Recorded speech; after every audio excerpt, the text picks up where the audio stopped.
You're listening to sermons from La Cañada Congregational Church and Pastor Kyle Sears. Join us in person every Sunday at 10 a.m. in La Cañada for worship. You can find more information about our church online at lacañadachurch.org.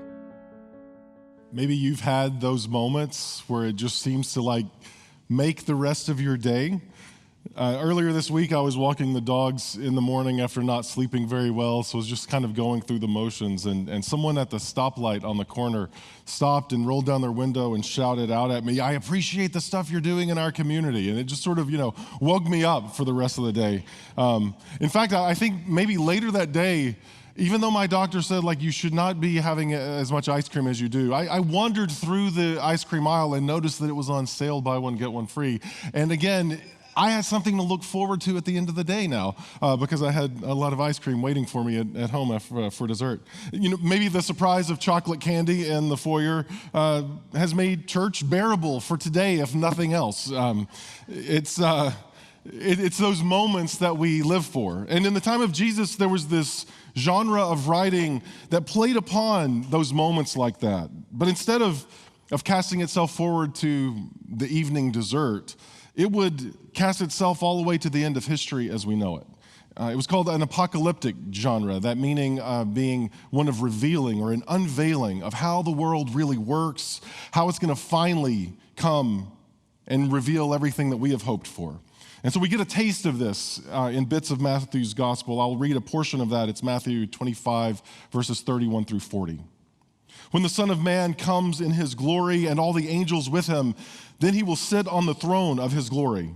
All the nations will be gathered before him, and he will separate people one from another as a shepherd separates the sheep from the goats. And he will put the sheep at his right hand and the goats at the left. Then the king will say to those at his right hand, 'Come, you who are blessed by my Father, inherit the kingdom prepared for you from the foundation of the world. For I was hungry, and you gave me food. I was thirsty, and you gave me something to drink. I was a stranger, and you welcomed me. I was naked, and you gave me clothing. I was sick, and you took care of me. I was in prison, and you visited me.' And then the righteous will answer him, 'Lord, when was it that we saw you hungry and gave you food, or thirsty and gave you something to drink? And when was it that we saw you as a stranger and welcomed you, or naked and gave you clothing? When was it that we saw you sick or in prison and visited you?' And the king will answer them, 'Truly I tell you, just as you did it to one of the least of these brothers and sisters of mine, you did it to me.'" So passages like this are an invitation for us to imagine what the world might be. Not unlike imagining what it would be like if candy could make you fly, or if gobstoppers could indeed be everlasting. I was actually surprised how much I enjoyed Wonka. I don't need another prequel of stuff and the guy from Dune singing songs. But I got to tell you, from the moment at the end of the very first song when Wonka gives away his sovereign coins to a woman in need, this movie announced it was going to be sweet and indulgent, and I was going to love it, and I sure did. And then, you get a blithe Oompa Loompa played by Hugh Grant. Count me in. This movie is awesome. So Jesus' story that he shares with his followers is also a bit of sweetness and imagination. Ultimately, the way the story is told, it's a story of vindication, that the life and the teaching of Jesus to love one another and to care for those in need is going to get him crucified. But in the end, he will come to be named king with angels and thrones and nations gathered around him. And so those who then follow this way of life are going to be vindicated too. That some of them who follow in this way will also find themselves under the threat of death by the empire. Who doesn't want the poor noticed and cared for? Who doesn't want the stranger welcomed and integrated into the community? And yet, nevertheless, as they follow, they will find themselves vindicated because they have served the one who has called them and created them. Within this text, there are clear echoes of a history-ending experience that many of Matthew's readers will be familiar with. Often when we talk about apocalyptic literature, we might imagine more like zombie apocalypse kind of stuff. That's not quite what we're getting at here, but there's enough of that very terrifying reality that Matthew's readers would have known. The siege and the eventual destruction of Jerusalem in AD 70 would be fresh on their minds as they would read this, not even a generation past. They had seen the horrors of the Roman Empire, of crucifixes lining the road for miles and miles leading into Jerusalem to try to stamp down the rebellion that had started. And then the eventual starvation and the way that those who are desperately hungry might respond when pushed to the brink. And many of the Christians, not only those in Jerusalem, but throughout the empire for centuries to come, would respond to injustice with mercy for those who were victimized. They would create hospitals. They would honor the dead in burial where many would just have left them behind. They would care for the orphan and the widow and the refugee. They would make space where no one else was making space. Now, can you imagine a life filled to the brim with care for others, so much so that you would respond like those in this story? Now, wait a minute, when did that happen? When did I do that? Because I've done so much caring for the widow and stranger and prisoner and poor and hungry and naked that I can't quite sort out when it was that it was you, Jesus, that I did that for. It's likely that much of the work for Jesus' followers would have also made them enemies to the state, or at least exposed them to disease. Many times they would be the ones moving into the places where plague and destruction happened, quite possibly leading them to their own death, or sometimes even to isolation or suspicion from their neighbors. Why is it that you're caring for these who are invading our community from the outside? Last week, Seb and I went out for dinner, and I started sharing some times where my work got me into some trouble, mostly because I was trying to include people that are not normally included or provide for people who are not normally provided for. It was kind of fun to look back, on my 20s and early 30s and all of my naive commitments that, stuff like this matters, and how I'm still proud of them and still like holding on to that naivety that caring for even, the one kid with the black fingernail polish and pink hair getting baptized in a Metallica t-shirt, counts. Most of the stories that I would tell Seb were prefaced by, and this is how I left before I got fired, and then proceed to tell the story. Wonka shows both sides of the life of a community. The wealthy and the well-fed, along with those who are locked in debt so that they are prisoners underground in laundry rooms or wherever else they may be. And at the beginning of the film, as Wonka makes his way to the city square, he provides for both the greedy and the needy. He gives chocolate away for only a sovereign apiece, which those who have controlled the chocolate empires are resentful of, because the poor don't deserve to have the good that we have.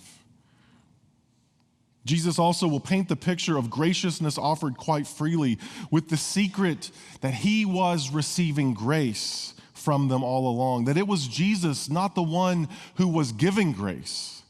But in the story that culminates at the end of time, it was Jesus to reveal that it was I who received grace from you. That in the imagination of heaven, the least of these are indistinguishable from Jesus himself.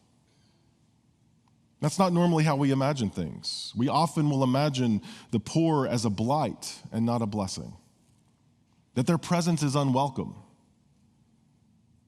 In fact, we even will teach the poor to hate themselves, much like Olivia Colman's character in our film. As the one who owns the laundry, she'd rather be a criminal than be poor. And so she allows the greed of the rich to infect her imagination, even though she will never be among them. That longing and desire turns her into just as much of a villain as the wealthy.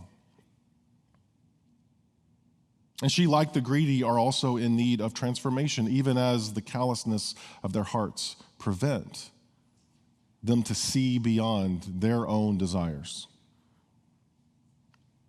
The least of these in Jesus' story are the ones in need of the essentials of existence: food and water, companionship and belonging, clothing and health and mercy and justice. The ones who find themselves like sheep drawn to a shepherd, as he says. Those who have been welcomed into a kingdom that was not their own, but nevertheless inherited by the one who gives so freely. And it is those that Jesus will call righteous. And I think it's important for us to kind of camp out on that term, because so often when we imagine the righteous among us, we imagine the self-righteous among us, the ones who make sure that it is known that they are righteous because they are better than you are, and they will always be better than you are, because they're the ones who have believed the right things, who think the right stuff when it comes to religion and morality. But what Jesus shows in this story is that the ones who have righteousness are the ones who love others to the point that it has become reflex, second nature. They see a need and they respond. I was hungry and you fed me. There wasn't a whole lot of thought in between. It's become so formative into who we are that we just can't help but help. And so in this story, we discover that the way we see Jesus and the way that we serve God, the way that we might find ourselves in the closest proximity with the divine, is by finding the poor or the grieving or the lonely or the rejected. Sometimes that may happen in spaces like this, with stained glass and pews and pulpits, and also those who are longing for something deeper that we might connect with. But often, it will happen in places that we would never equate with this sort of divine mood that we establish here. A grocery store or a park or a cul-de-sac or a space in our home. But the reality is that we might discover something of the gift of God's grace simply by sharing what we have. A coin from our pocket, a dream for the future, a family that has been forged by a common bond, because everybody loves chocolate at least, right? And so those simple things that we share bring us together. Wonka learns this valuable lesson that the magic of chocolate is in who is sharing it with you, not necessarily the ingredients that are added in. And life's that way too. You know, we have this abundance of life to give, to share, and we discover in this story of Jesus that all that we give eventually finds its way to God. That God is the recipient of a life that is poured out for others. And of course, God gives us this life for this reason, not that we would hoard it for ourselves underground so that we might then manipulate the world around us, but instead so that it might be freely given, so that all may come to taste and see and know that God is good. In this story, Jesus shares an important insight, one that I think Willy Wonka might sing to us. But it's still the same message. Do you want to change the world? There's nothing to it. It's quite possible that each of you can find a way to make a difference in a life that will utterly change the trajectory of that life. That being open to the poor and the needy and the hungry and the lonely so that we might then move into that life and experience the reality of the divine within that connection. My hope is that we would find that pure imagination of seeing what tomorrow may be and how we might be part of God's story in that. That we would live a life that shares freely, that would notice the least of these around us, and would understand that the life of God is with them. Amen.